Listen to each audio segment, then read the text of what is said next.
নমস্কার বন্ধুরা, আমাদের এই সময়ে সেপ্টেম্বর মাসে আমরা ছাদে যে ধরনের সবজি গাছ করছি তার মধ্যে কিছু কিছু সবজি গাছে আমার এখন ফল দিচ্ছে, আর কিছু গাছ আমি এখন সম্পূর্ণ গ্রীষ্মের গাছগুলো নষ্ট করে দেব, কারণ সেগুলো আর দুটো একটা ফল দিচ্ছে বা সবজি দিচ্ছে। সেগুলোকে আমরা মাটি পাল্টে দিয়ে অন্য সবজি, শীত এসে যাচ্ছে যেহেতু এবার শীতের আয়োজন আমাদের করতে হবে।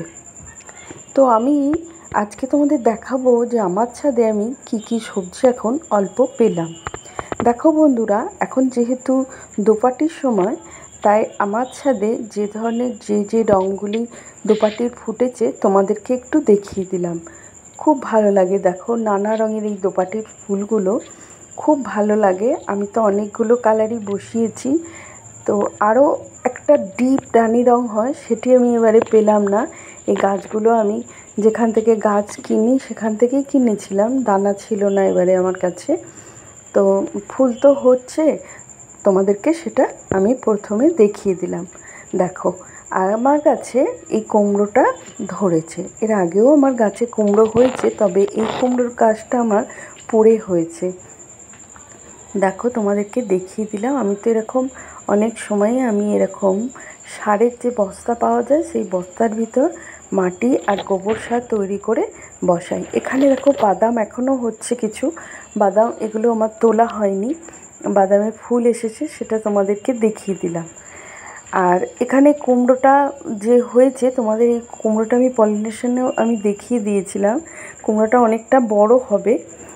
তারপর দেখো আমি শশা গাছ আমি বারবার বলেছিলাম যে আমি বারবার শীতের যে শশার দানা আমি সেটা বসিয়ে ফেলেছিলাম, সেই জন্য আমার শশা, এইটা কিন্তু শীতের গাছের শশাটা হচ্ছে এখন দেখছি। কাল আমি একটা তুলেছি, তবে সাইজটা এখন ছোট হচ্ছে। আর যেটা আমি এখনকার যেটা দানা, সেই দানার শশা কিন্তু অনেকটা লম্বা হচ্ছে। দেখো, এটা শীতের গাছেও অসংখ্য কুড়ি মানে ফুল ফুটছে হলুদ রঙের।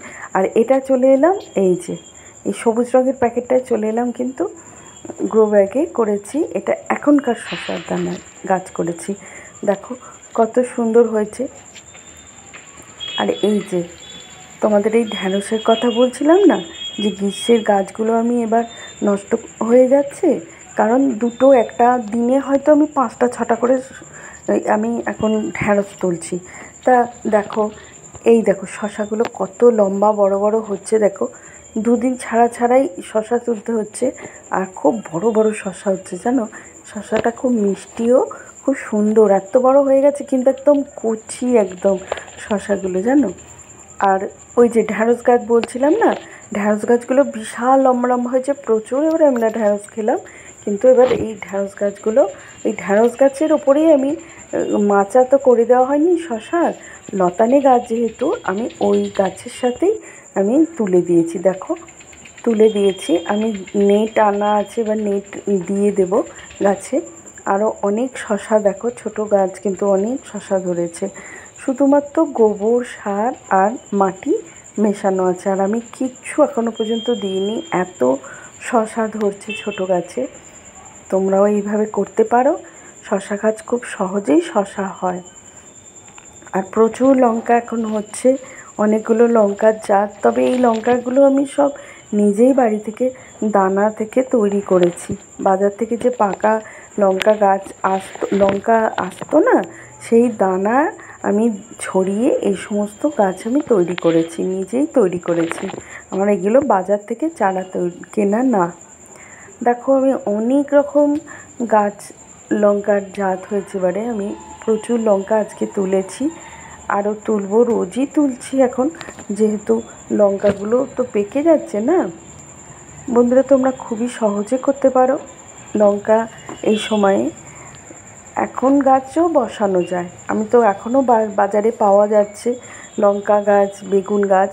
তবে হ্যাঁ, এই যে বেগুন গাছগুলো আমার আছে, তোমাদেরকে দেখাবো। হনুমানে এসে বেগুন অনেকগুলো খেয়ে চলে গেছে, সে যাক। তবে বেগুন গাছটা তো অন্য সময়ের, তো অনেকগুলো বেগুন হলো, অনেক বেগুন হয়েছে এবারে। ও পাতাগুলো কেটে দিই, আবার নতুন ডগ বেরোয়, ফুলে ভর্তি হয়ে যায়। তবে এই গাছগুলো এত ভালো আছে, এত ফুল এসেছে, তো আমি চাইছিলাম যে পুরনো যেহেতু বেগুন গাছগুলো, সেগুলো আমি সরিয়ে দিয়ে ওই মাটি আবার রোদ্দুরে দিয়ে, তাই মাটিতে আমি গোবর সার মিশিয়ে একটু ডিম খোল আরও একটু কিছু সার ভার্মিকম্পোস্ট মিশিয়ে দিয়ে নতুন গাছ বসাবো। আর এটা তোমাদেরকে দেখাচ্ছি, আমার দেখো গাছটা নষ্ট হয়ে এসেছে, ঠিক সময়ে বসানো হয়নি। এটা কিন্তু একটা রাঙা আলু।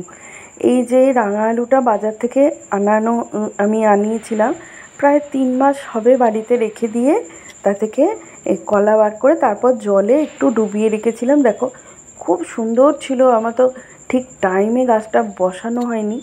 রাঙা আলু তোমরা জানো এই ডগগুলো থেকে কিন্তু বসিয়ে দিলে আবার নতুনভাবে গাছ তৈরি হয় এবং নিচে মাটির নিচে রাঙা আলু তৈরি হয়। তো আজকেও এটা বসিয়ে দিলাম আমি, আর দেরি করলাম না, যেহেতু দেখছি এই ডগগুলো আমার রেখে রেখে ঘরের মধ্যে রেখেছিলাম, বাইরে ইঁদুরে না হলে নষ্ট করে দেবে, তো নষ্ট করে দেবে বলে আজকেই বার করেছি, আজকে আমি এটা বসিয়ে দিলাম।